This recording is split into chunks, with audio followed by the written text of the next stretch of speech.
Attractive, जिसको हम बोलते हैं यूनिवर्सल लॉ ऑफ ग्रेविटेशन। ठीक है, ये वाली बॉडी इसके ऊपर फोर्स लगाएगी। सो 1 2 3 स्नैप। सो मतलब कि ये वाली बॉडी इसके ऊपर फोर्स लगाएगी, ये वाली बॉडी इसके ऊपर फोर्स लगाएगी, ये वाली इसके ऊपर। ये होगी इस फोर्स की वैल्यू। इन दोनों के बीच में फोर्स कितना था? 0.000000000000067 न्यूटन।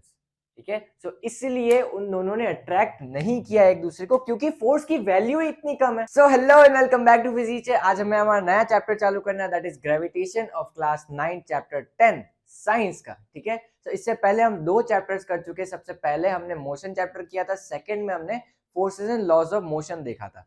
मोशन में हमने अलग अलग मोशन को डिफरेंशिएट करने के लिए अलग अलग क्वांटिटीज डिफाइन करी थी, speed, velocity, acceleration, scalar quantities, vector quantities, distance, displacement, सारी क्वांटिटीज डिफाइन करी। फिर हमने forces and laws of motion में उनके रीजन देखे, किसके ये मोशन होने के पीछे क्या क्या रीजन होंगे। क्या क्या देखा था हमने? फोर्स देखा था हमने, लॉज ऑफ मोशन में Newton first law, Newton second law, Newton third law, और हमने कंजर्वेशन ऑफ मोमेंटम देखा था। ठीक है, तो ये सारे पिछले चैप्टर्स के टॉपिक थे। इस चैप्टर में हमें अलग एक एस्पेक्ट देखनी है जो कि इस रियल लाइफ में या फिर इस दुनिया में एग्जिस्ट करती है और हमें पता नहीं है, है ना। ऑल्दो आपके चैप्टर या फिर ये चैप्टर आपकी क्लास में हो गया होगा स्कूल में, या फिर आपने और कहीं पे भी पढ़ा होगा, लेकिन जिसने भी नहीं पढ़ा है तो उनको ये अप्रोच अभी तक पता नहीं होगी, या फिर ये चीज एग्जिस्ट करती है उसके बारे में नहीं पता होगा। ऑल्दो आपको आभास है या फिर आप फील करते हो, सबकॉन्शियसली आपको पता है अंदर ही अंदर, लेकिन आपको उसका थियोरेटिकल रीजन या फिर मैथमेटिकल एस्पेक्ट नहीं पता होगा, है ना। मैथमेटिक्स वगैरह भी करनी पड़ेगी ना, एग्जाम में नंबर भी तो लेके आने हैं। तो वो वाले एस्पेक्ट हम इस चैप्टर में पढ़ेंगे, और ये अलग एक एस्पेक्ट देखेंगे इस चैप्टर्स में फिजिक्स का या फिर साइंस का या फिर इस दुनिया का एक अलग एस्पेक्ट देखेंगे। चैप्टर का नाम है ग्रेविटेशन। ग्रेविटेशन में हमारे पास में 2 सब टॉपिक्स है। ठीक है, ग्रेविटेशन में हमारे पास 2 सब टॉपिक्स है। सबसे पहले हम पढ़ेंगे ग्रेविटेशन के बारे में, ग्रेविटी वगैरह सारी चीजें। सेकेंड एस्पेक्ट है हमारे पास में फ्लोटेशन। ठीक है, ग्रेविटेशन और फ्लोटेशन, फ्लोटेशन एक अलग टॉपिक है, ग्रेविटेशन एक अलग टॉपिक है। तो सबसे पहले हम ग्रेविटेशन में, आज कुछ टॉपिक्स है हमारे पास में, यूनिवर्सल लॉ ऑफ ग्रेविटेशन और यूनिवर्सल ग्रेविटेशनल कांस्टेंट और केपलर्स लॉ वगैरह सारी चीजें हम इस चैप्टर में या फिर इस टॉपिक में या फिर इस लेक्चर में कवर अप करेंगे। ठीक है, सो स्टार्ट करते हैं हमारा नया चैप्टर से। बधाई हो आपको, नया चैप्टर भी चालू हो गया है। इसके बाद में खाली एक चैप्टर बाकी है, उसके अगला वाला थोड़ा सा लल्लू सा चैप्टर है, तो उसमें ज्यादा टाइम नहीं लगेगा। इसके बाद में एक अच्छा वाला चैप्टर है वर्क एनर्जी पावर, वो भी हम आसान तरीके से, अभी बहुत अच्छे तरीके से करेंगे। सो सबसे पहले हम स्टार्ट करते हैं इस वाले चैप्टर से। ये वाला चैप्टर भी तो कंप्लीट करना है ना। सो स्टार्ट करते हैं चैप्टर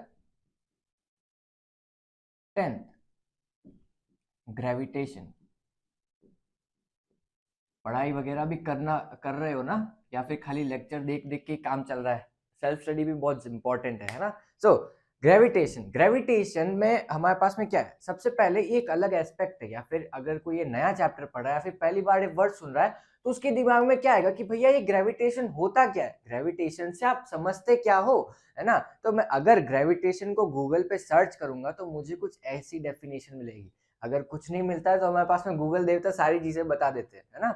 तो ग्रेविटेशन हमारे पास में होता है कि एक टेंडेंसी है, ग्रेविटेशन एक तरीके की टेंडेंसी है जो कि हर एक मास, जो कि हर एक बॉडी, जो भी बॉडी है हमारे पास में इस यूनिवर्स में, जो भी चीज है हमारे पास में इस यूनिवर्स में, जिसके पास में मास है, जो अपने पास में एक मास लेके चलती है, या फिर एनर्जी का भी कॉन्सेप्ट है उसमें, लेकिन अभी तक हमारे पास में मास का ही कॉन्सेप्ट है।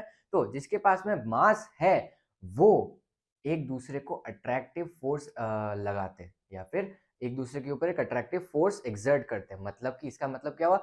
जिस भी बॉडी के पास में मास है, जिस भी बॉडी के पास में मास है, वो एक दूसरे को अट्रैक्ट करेंगे या फिर एक दूसरे के ऊपर फोर्स लगाएंगे जो कि होगा अट्रैक्टिव। मेरे पास में एक फोर्स है, इस कैमरा के या फिर इस फोन के पास में एक फोर्स है, आपके पास में एक फोर्स है, या मतलब कि मेरे पास में मास है, इस फोन के पास में मास है, आपके पास में मास है, तो मेरे पास में एक फोर्स है, इस कैमरा के पास में फोर्स है, और आपके पास में फोर्स है जो कि आप एक्सर्ट करोगे मेरे ऊपर, इस कैमरा के ऊपर, है ना।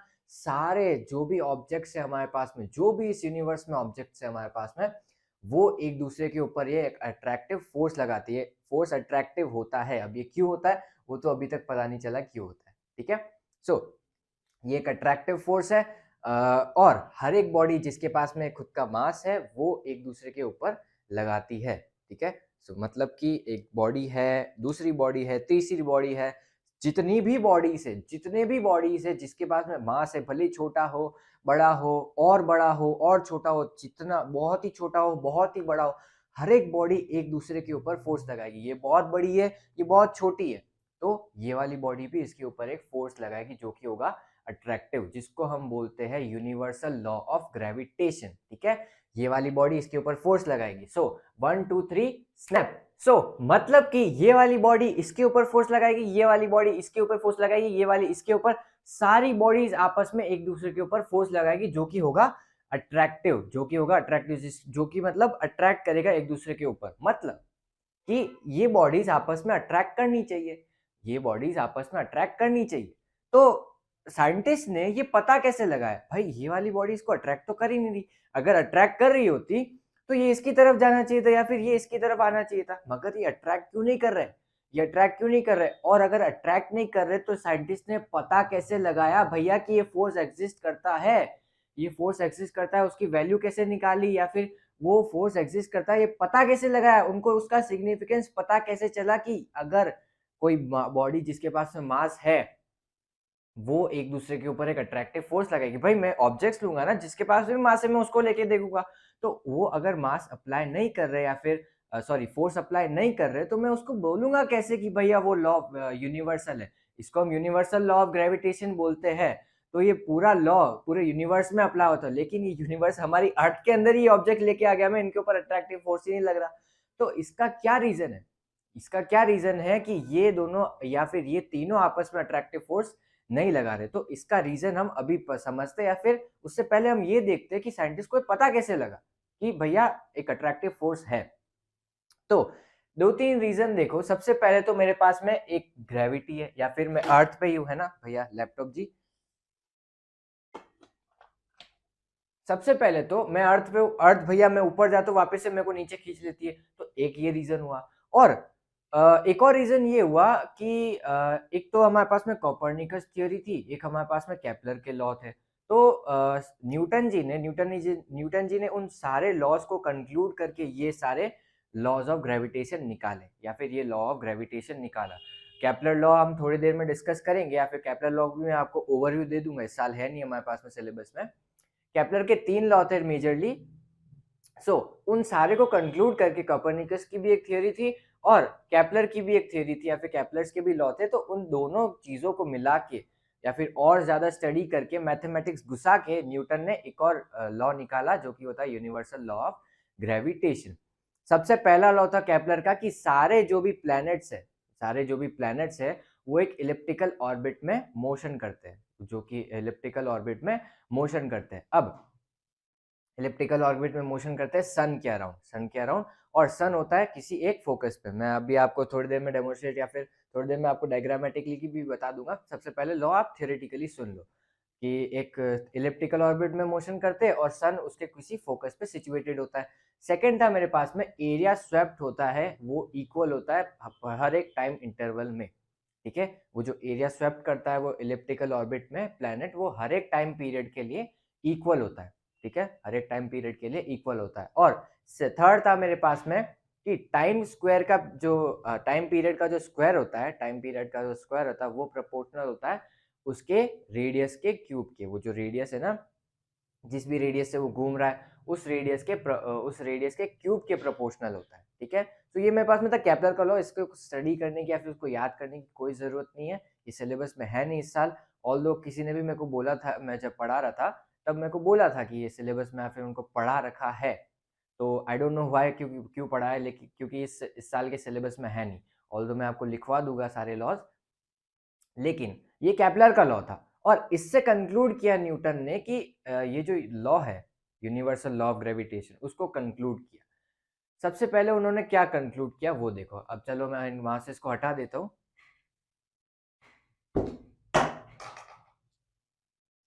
गए जी, चलो जी, अब हम चलते हैं हमारे न्यूटन के law of gravitation.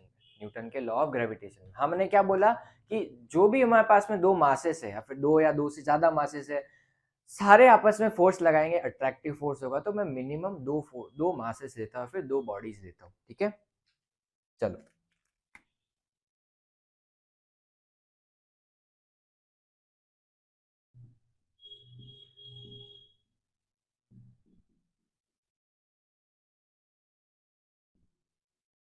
Universal law of gravitation. मेरे पास में दो बॉडी है, एक बॉडी है मेरे पास में जिसका मास है मान लो m1 और जिसका मास है मान लो, दूसरी बॉडी है जिसका मास है मान लो m2। ठीक है, दो बॉडी है मेरे पास में, उसका मास है m1 और उसका मास है m2।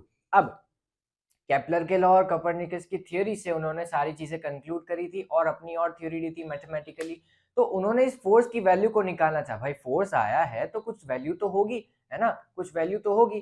तो उन्होंने ये फोर्स की वैल्यू को निकालना चाहा। अब उन्होंने ये कैसे समझा कि अट्रैक्टिव फोर्स होता है, हमने अर्थ पे तो देख लिया।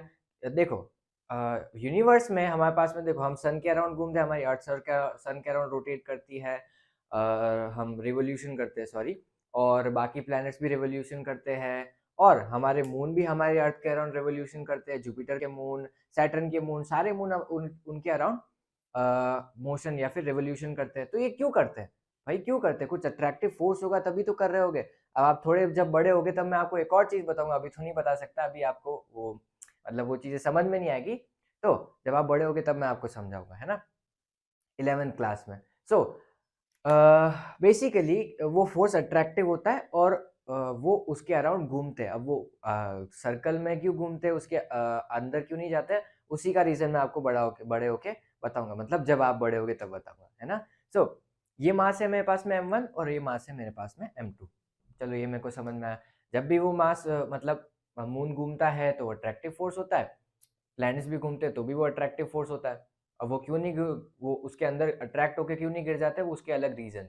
ठीक है, सो ये m1 मास है और ये m2 मास है। मान लो ये डिस्टेंसेस से सेपरेटेड है r, ठीक है, r डिस्टेंस से सेपरेटेड है इनके सेंटर से, यहां से यहां से, ये r डिस्टेंस है। अब न्यूटन ने फोर्स की वैल्यू को निकालना चाहा तो न्यूटन ने ये कंक्लूड किया, फिर न्यूटन ने ये ऑब्जर्व किया, सर आइजैक न्यूटन ने ये ऑब्जर्व किया कि ये जो फोर्स की वैल्यू थी वो प्रोपोर्शनल थी इस m1 मास के। जितना ज्यादा m1 मास होगा उतना इनके बीच में अट्रैक्टिव फोर्स होगा, ये इसको अट्रैक्ट करेगा और ये भी इसको अट्रैक्ट करेगा, दोनों को इक्वली अट्रैक्ट करेंगे।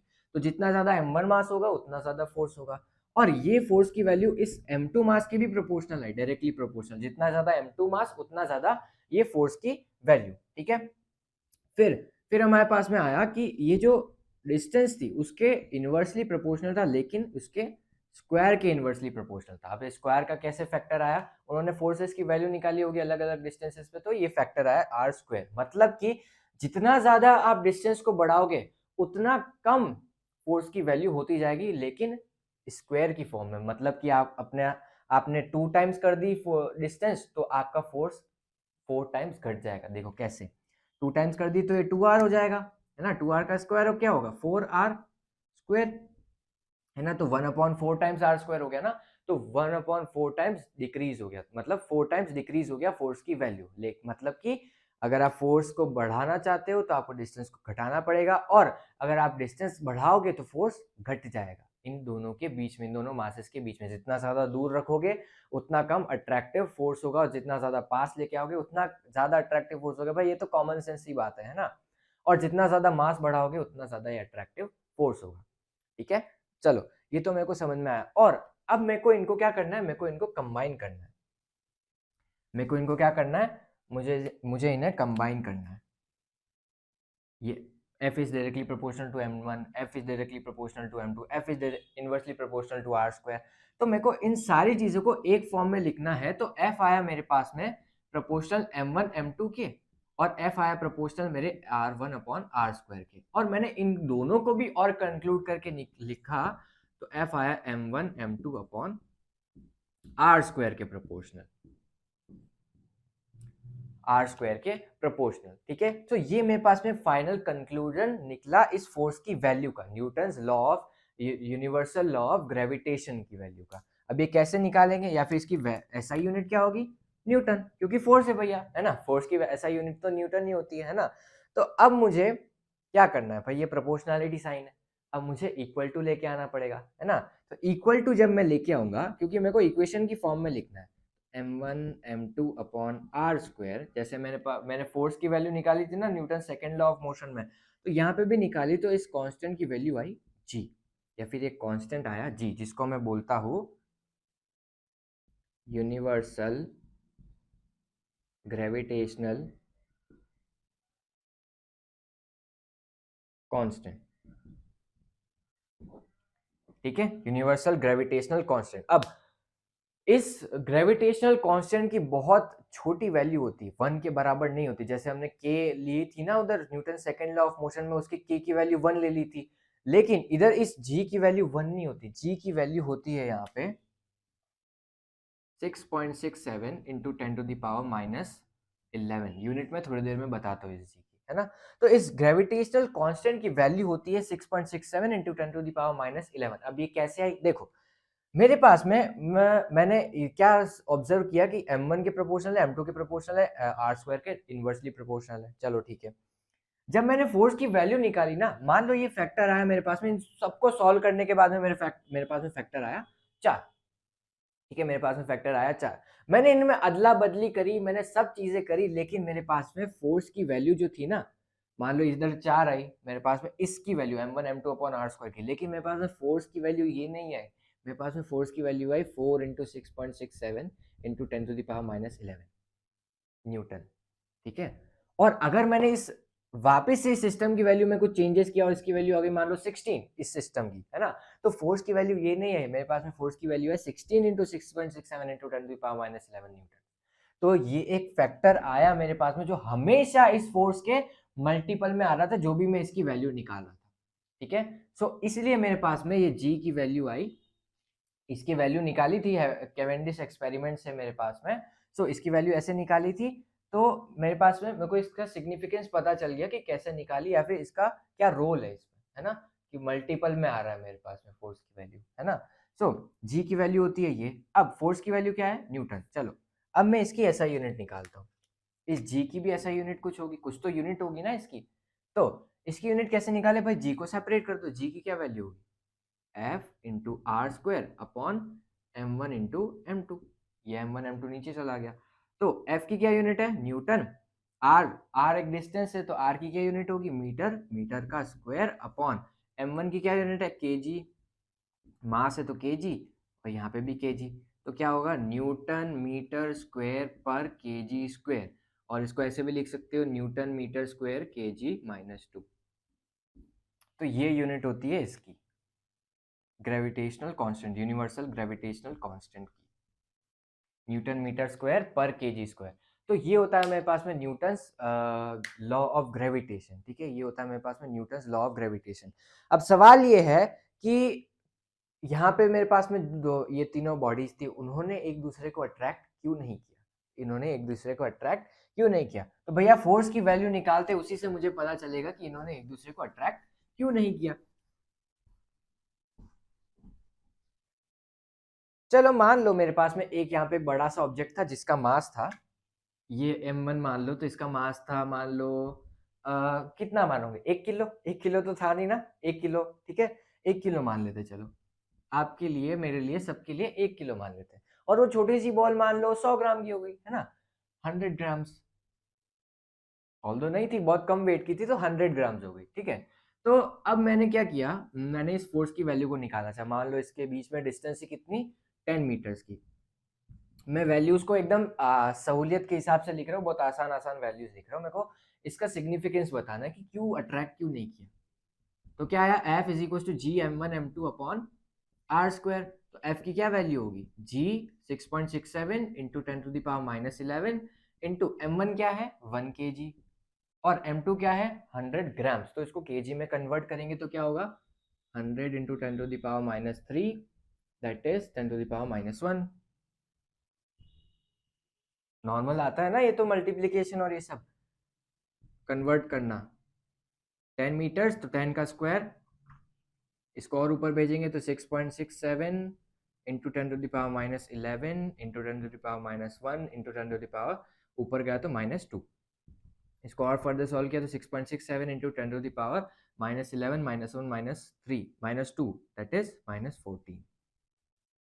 अब देखो फोर्स की वैल्यू क्या है इन दोनों के बीच में, 6.67 इंटू 10⁻14। इसको अगर मैं ऐसे लिखूं ना न्यूमेरिकल डिजिट की फॉर्म में, तो ये होगा 0.1 2 3 4 5 6 7 8 9 10 11 12 13 14, 15, 16, ये होगी इस फोर्स की वैल्यू। इन दोनों के बीच में फोर्स कितना था? 0.000000000000067 न्यूटन।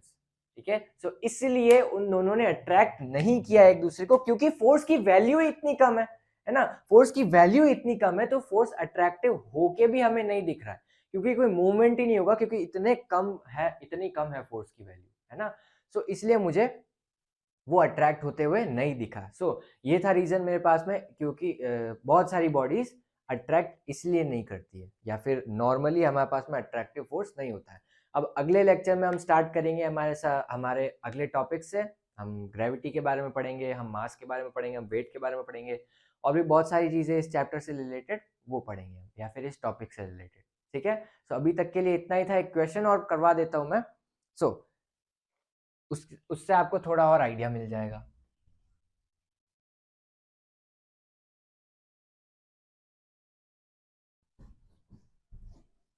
क्वेश्चन है मेरे पास में अर्थ का मास दे रखा है, मेरे पास में मून का मास दे रखा है, मेरे पास में मून से अर्थ की डिस्टेंस दे रखी है, मुझे फोर्स की वैल्यू निकालनी है। एनसीईआरटी का क्वेश्चन है, मैं मासेस की वैल्यू और सारी वैल्यू लिख लेता हूँ।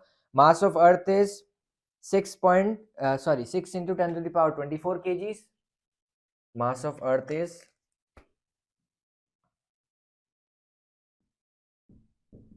6 into 10 to the power 24 kgs, and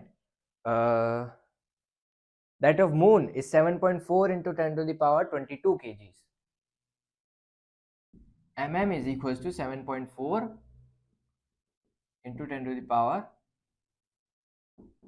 22 kg. ठीक है, 22 kgs, and the distance between the moon and the earth is 3.84 into 10 to the power 5 kilometers. Distance कितनी है? 3.84 into 10 to the power 5 kilometers. अब हमें क्या निकालना है? इस फोर्स की वैल्यू निकालनी है, और हमें पास में ग्रेविटेशन कांस्टेंट की वैल्यू भी दे रखी है 6.67 into 10 to the power -11 newton metre square पर केजी स्क्वायर। कुछ नहीं करना है, क्या करना है? बस एक ये मास है, एक ये मास है ME, ये MM, बीच में डिस्टेंस दे रखी है, मास ME दे रखा है, मास MM दे रखा है, फोर्स की वैल्यू निकाल दो, है ना। फोर्स की वैल्यू क्या होगी? M1 G M2 upon r square. यहाँ पे फोर्स क्या है? अर्थ और मून के बीच में। सो जी क्या है? 6.67 into 10 to the power -11, ये हमेशा कांस्टेंट रहता है ना। और M1 की वैल्यू क्या है? M1 का क्या भैया? M1 क्या है? ME 6 into 10 to the power 24 into M2 कितना है? 7.4 into 10 to the power 22 kgs upon r. यहाँ पे किलोमीटर्स में, तो इसको मीटर्स में कन्वर्ट करना पड़ेगा, है ना। तो इसको 3.84 को into 10 to power 5 into 10 to power 3 से मल्टीप्लाई कर देना, ये मीटर्स में कन्वर्ट हो जाएगा। ठीक है, किलोमीटर्स को मीटर में कन्वर्ट करने के लिए 1000 से मल्टीप्लाई करते हैं, तो उसको 10 टू पावर 3 भी लिख सकते हैं। ठीक है, 3.84 into 10 to power 5 into 10 to power 3 का स्क्वायर। तो ये फोर्स की वैल्यू आएगी, इसको फर्दर सॉल्व करेंगे तो बहुत ही बड़ा मेरे पास में ये फैक्टर बन गया, लेकिन कोई बात नहीं। तो इसको फर्दर सॉल्व करेंगे तो 6.67 इंटू 6 इंटू 7.40 वालों वालों को सेपरेट कर देते, -11 into 10 to power 24 into 10 to power 22 upon 3.84 का स्क्वायर इंटू 10 टू पावर 5 का स्क्वायर होगा मेरे पास में 10 टू पावर 8 है ना, तो 25 इंटू 10 टू पावर 9। ठीक है, ये और फर्दर सॉल्व होगा तो ये 10 टाइम्स, और फिर ये फर्दर सॉल्व हो के मेरे पास में इसकी वैल्यू आएगी 2.02 इंटू 10 टू पावर 2.02, हाँ 2.02 into 10 to power 20, 2.02 into 10 to power 20 newton. ठीक है, 2.02 इंटू 10 टू पावर 20, इतना ज्यादा फोर्स अट्रैक्टिव लगता है अर्थ से मून की तरफ, या फिर अर्थ अट्रैक्ट करती है मून को। ठीक है, सो इतना ज्यादा फैक्टर होता है फोर्स का। अब सवाल ये है कि अट्रैक्ट करते तो गिरती क्यों नहीं है, वो मैं आपको कभी और बताऊंगा। ठीक है, ऑल्दो मेरे को पता है रीजन, लेकिन अभी बता नहीं सकता, है ना। सो ये मेरे पास में 2.02 इंटू 10⁻20 न्यूटन्स का फोर्स है। अब अट्रैक्ट मतलब ऐसा अट्रैक्ट होके पास में आती है, लेकिन हमें लगता नहीं कि पास आ रही है, वो रोटेट कर जाती है ना। सो इसके रीजन मैं आपको बाद में बताऊंगा। सो अभी तक के लिए इतना ही था। इस लेक्चर में हमने न्यूटन्स लॉ ऑफ ग्रेविटेशन पढ़ा, यूनिवर्सल लॉ ऑफ ग्रेविटेशन क्या होता है, F = g m1 m2/r²। ठीक है। सो अगले लेक्चर में हम अगले टॉपिक स्टार्ट करेंगे, तब तक के लिए बाय बाय।